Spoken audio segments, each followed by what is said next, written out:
강물같이 흐르는 기쁨 성령 강림함이라. 정결한 맘 영원하도록 주의 거처 되겠네. 주님 주시는 참된 평화가 내 맘속에 넘치네. 주의 말씀에 거센 풍랑도 잠잠하게 되도다. 아멘.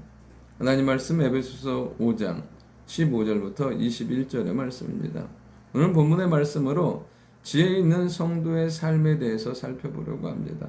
여러분, 지혜란 무엇입니까? 사도 바울이 에베소를 통해서 끊임없이 이야기하고 있는 것처럼 그리스도 예수 안에 있는 삶을 이야기하고 있습니다. 오늘도 예수님 안에 있는 삶, 예수님 안에 거하는 삶이야말로 복된 삶, 지혜 있는 삶인 줄 믿습니다. 그러면 이렇게 지혜 있는 삶을 살기 위해서 어떻게 해야 할까요? 15절에 보면 그런즉 너희가 어떻게 행할지를 자세히 주의하여.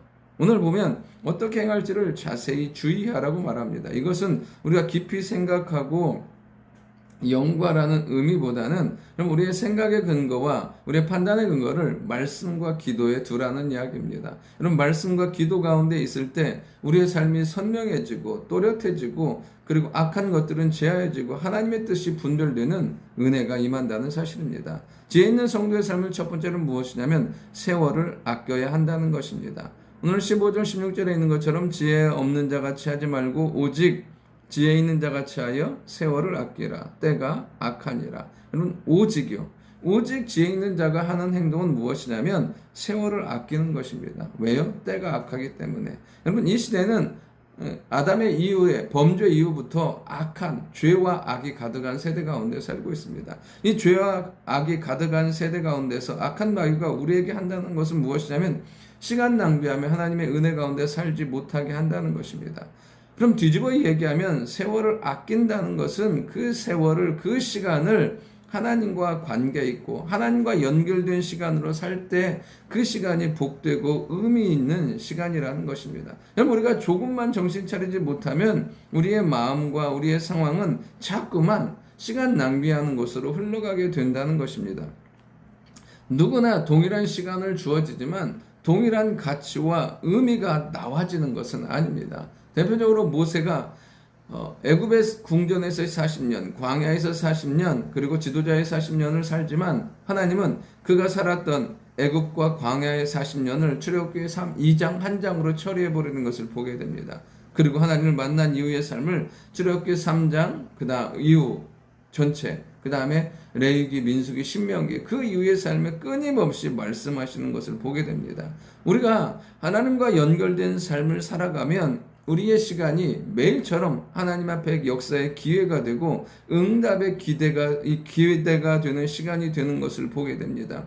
오늘도 우리가 주께 드려지는 시간, 예비하는 시간, 하나님을 향하여 믿음으로 달려가는 시간이 하나님이 일하시는 시간이고 우리의 인생과 삶에 놀라운 은혜의 기회가 될 줄 믿습니다. 두 번째로 살펴본 것은 무엇이냐면 주의 뜻이 무엇인지 이해하고 이루는 삶을 살아야 한다는 것입니다. 17절에 보면 그러므로 어리석은 자가 되지 말고 오직 주의 뜻이 무엇인가 이해하라.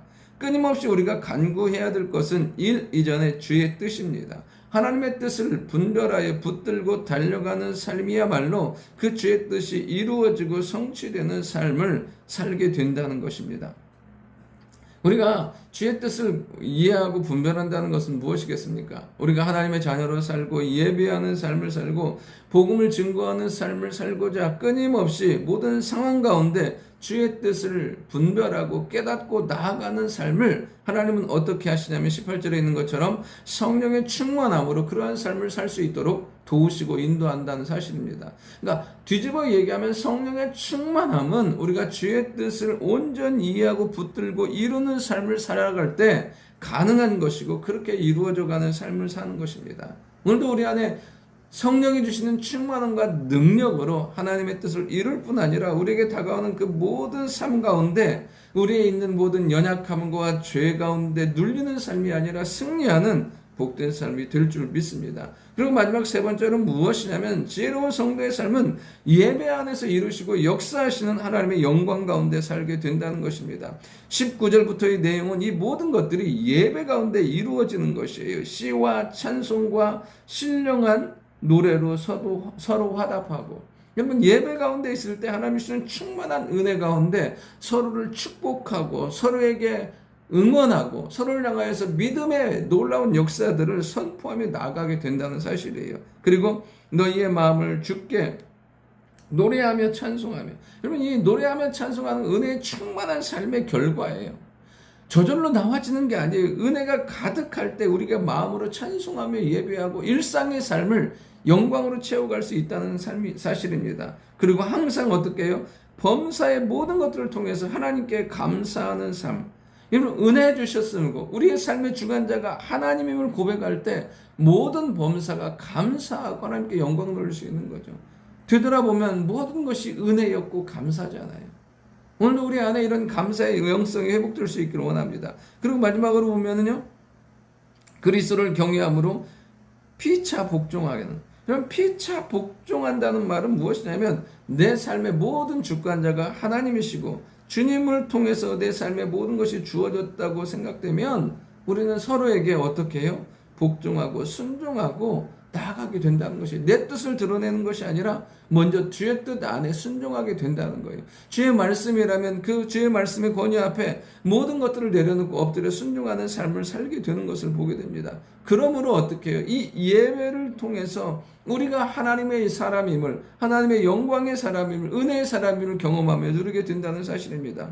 오늘도 우리의 인생과 삶, 주께서 베푸시는 놀라운 은혜와 은총으로 지혜 있는 자의 삶을 사는, 그리스도 예수 안에 사는 삶을 사는 우리가 될 수 있기를 원합니다. 좋으신 아버지 하나님, 그리스도 예수 안에서 세월을 아껴 모든 시간들이 주의 기회와 역사의 시간들이 되게 도와주시고 온전히 우리가 주의 뜻이 무엇인지 이해하고 분별하여 이루어갈 수 있는 삶이 되게 하여 주옵소서. 그러므로 성령 충만한 역사들이 나타나게 하시고 온전히 예배함으로 말미암아 우리가 진정으로 하나님의 은혜를 누리며 하나님의 뜻에 순종하며 감사하며 나아가는 저희들 되게 도와주옵소서.